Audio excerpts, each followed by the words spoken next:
जय श्री हरि विष्णु, हर हर महादेव। प्रिय दोस्तों, मैं मीतू शुक्ला एसपीएम ब्लॉग में आप सभी का स्वागत करती हूँ। आइए जानते हैं 2024 में आमल एकादशी का व्रत कब रखें।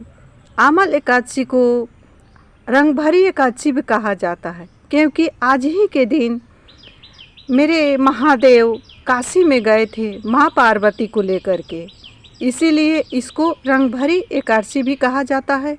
तो बने रहिए मेरे साथ मेरे वीडियो में। प्लीज़ मेरी वीडियो अच्छी लगती है तो वीडियो को लाइक करेंगे, चैनल को सब्सक्राइब करेंगे, बेल आइकन को प्रेस करेंगे, जिससे मेरी वीडियो का न्यू नोटिफिकेशन सबसे पहले आप सभी के पास पहुँचे।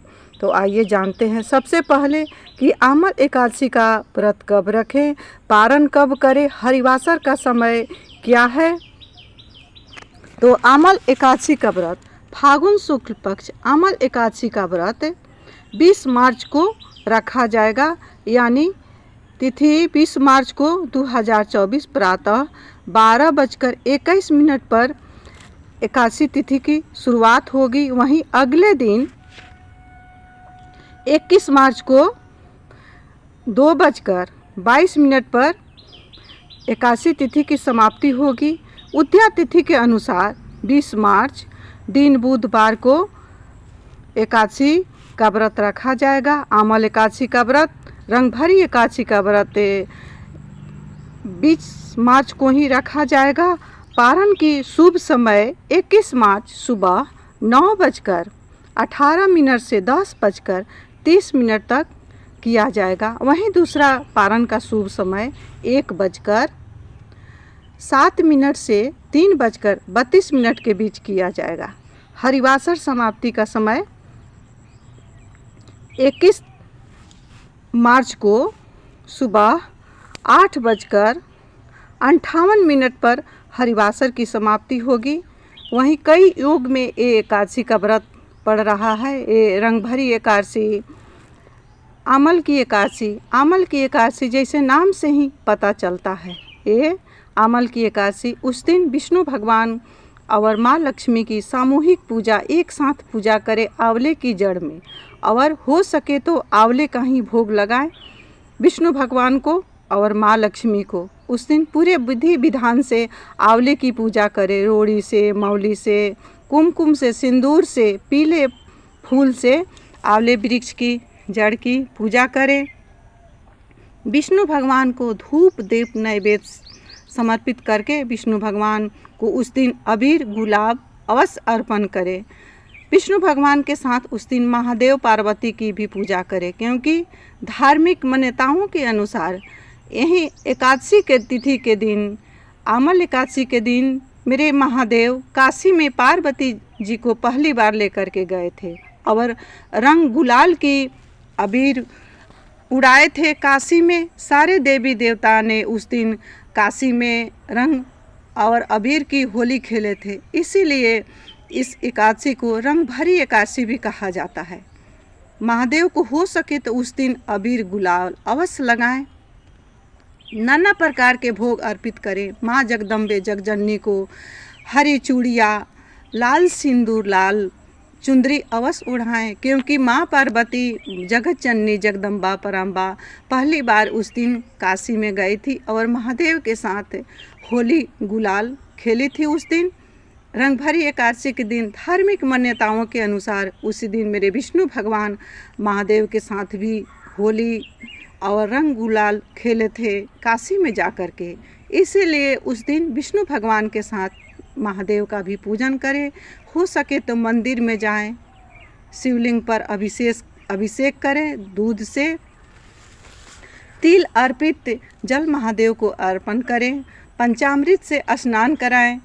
विष्णु भगवान को, लड्डू गोपाल को, अगर आपके घर में लड्डू गोपाल हैं तो उस दिन पंचामृत से अवश्य स्नान कराएं। लड्डू गोपाल को पीले वस्त्र धारण कराएं और पीले मिष्टान का भोग लगाएं, पीले फल चढ़ाएं। विष्णु भगवान को पीले पुष्प, पीले चंदन से उनको तिलक लगाएं अपने लड्डू गोपाल को, और आरती उतारें। शाम के समय में भगवत गीता का पाठ करें। गीता का पाठ ना कर सके तो रामायण का पाठ करें, भागवत महापुराण का पाठ करें, कोई भी विष्णु सहस्त्र नाम का पाठ करें और अखंड ज्योत जलाएं। इस तरह से कोई भी जातक करता है, आमल एकादशी के दिन रात्रि को जागरण करें तो सभी कामनाएं मेरे विष्णु भगवान पूर्ण करते हैं। वहीं इस एकादशी पर कई शुभ योग बना हुआ है, रवि पुष्य योग बना हुआ है, सुकर्मा योग, कई ऐसे शुभ योग बने हुए हैं। उस पर अगर कोई भी साधक विधि विधान से विष्णु भगवान और एकादशी का व्रत कर लेता है तो कोई भी जो भी कामना है सो प्राप्त होती है। इतना ही नहीं, अंत में मोक्ष की भी प्राप्ति होती है और वैकुंठ में वास मिलता है। दशमी के अपने हृदय में, दशमी तिथि के दिन अपने हृदय में भक्ति का संचार कर ले। उस दिन में आप भोजन करें, रात्रि में भोजन की त्याग करें, क्योंकि सूर्यास्त के बाद भोजन नहीं करना चाहिए। अगर आपको कुछ खाना भी है तो फल, दूध, जूस, मिष्टान ले सकते हैं। अन्न और नमक का त्याग करें। सुबह जल्दी जगे एकादशी के दिन और अपने मुंह को साफ करें। वृंदावन की मिट्टी या तुलसी की मिट्टी से या कोई भी मिट्टी हो उससे अपने मुंह को साफ करें। उस दिन दातुन नहीं चिबाना चाहिए। एकादशी तिथि में दातुन को भी नहीं चिबाना चाहिए। किसी भी वृक्ष की पत्ती या टहनी को नुकसान नहीं पहुंचाना चाहिए, नहीं तोड़ना चाहिए। और धुले वस्त्र पहने, हो सके तो पीले वस्त्र धारण करें एकादशी तिथि के दिन। और नहा धोआ करके गंगा स्नान का महत्व विशेष होता है। अगर गंगा स्नान नहीं कर सकते हैं तो अपने नहाने के जल में थोड़ा सा गंगा जल मिला करके स्नान करें। स्नान करने के बाद मन ही मन ओम नमो भगवते वासुदेवाय का हरदम मन ही मन जाप करते रहें। विष्णु भगवान की आरती उतारे। विष्णु भगवान के समक्ष बैठ करके आपके मन में जो भी कामना है उनके सामने अपनी कामना को रखें और अखंड ज्योत अवश्य जलाएं। विष्णु भगवान को तिल अति प्रिय है तो तिल अवश्य चढ़ाना चाहिए। एकादशी तिथि पर तिल अवश्य चढ़ाना चाहिए, क्योंकि तिल और काली मिर्च विष्णु भगवान को एकादशी तिथि पर जो भी जातक चढ़ाता है उसके यहाँ जो भी कामना है सो विष्णु भगवान पूर्ण करते हैं। तो इसीलिए तिल और काली मिर्च अवश्य चढ़ाना चाहिए विष्णु भगवान को। वहीं जिसको परेशानी है, घर में दरिद्रता है, उसको क्या करना चाहिए? विष्णु भगवान के सामने, विष्णु भगवान के समक्ष बैठ करके आपका जो भी परेशानी है उसको विष्णु भगवान से कहना चाहिए। आरती उतारना चाहिए। 108 बार ओम श्री नमो भगवते वासुदेवाय का मंत्र का जाप करना चाहिए। जो भी माला है, क्योंकि विष्णु भगवान का आप मंत्र का जो जप करते हैं तो तुलसी माला या रुद्राक्ष माला, कोई भी माला है आपके घर में, उससे आप विष्णु भगवान का मंत्र का 108 बार जप कर सकते हैं। और महामंत्र है जो कि भागवत महापुराण में हरे कृष्णा हरे रामा, इस ध्वनि को मन ही मन दोहराते रहना चाहिए। और बैठ कर के हो सके तो सुबह या शाम को महामंत्र का जाप करना चाहिए विष्णु भगवान के सामने, क्योंकि ये जो महामंत्र है सो बहुत ही कल्याणकारी मंत्र है।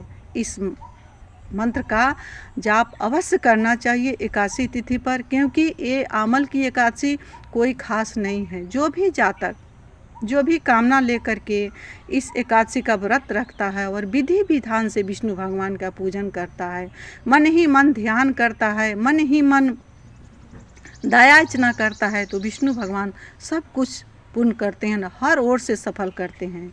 इतना ही नहीं, जो भी जातक विष्णु भगवान का व्रत रखता है उसको अंत में वैकुंठ में वास मिलता है और इस धरती में चराचर जगत में सब सुख पाते हुए अंत में वैकुंठ में वास मिलता है। तो इसीलिए विष्णु भगवान का व्रत सबसे लाभकारी, सबसे उपयोगी माना गया है। सनातन धर्म में एकादशी के जैसा कोई व्रत नहीं है, गंगा के जैसा कोई नदी नहीं है और विष्णु भगवान के जैसा कोई देव नहीं है। विष्णु भगवान सब कुछ देने में सर्वसमर्थवान है। आंवले के जड़ में हो सके तो शाम के समय एक दीपक अवश्य लगाना चाहिए, क्योंकि उस दिन सरसों का तेल निषेध माना गया है। तो उस दिन घी या तिल का दीपक अवश्य दान करना चाहिए आंवले के जड़ के नीचे।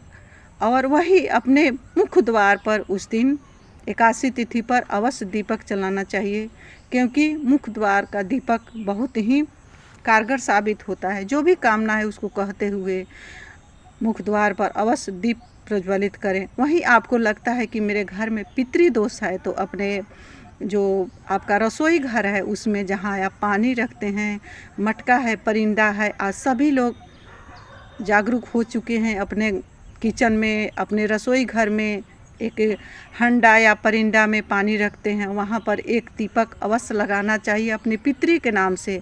दीपक का मुख दक्षिणी दिशा की ओर हो और पितृ से प्रार्थना करना चाहिए।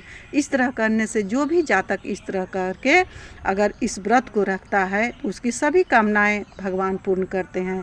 जो भी इच्छा है सो विष्णु भगवान पूर्ण करते हैं। तो इसी के साथ मैं अपने वाणी को विष्णु भगवान के चरणों में विराम दे रही हूँ। मिलती हूँ अगले वीडियो में, तब तक के लिए इतना ही। जय श्री हरि विष्णु, हर हर महादेव, श्री शिवाय नमस्तुभ्यं।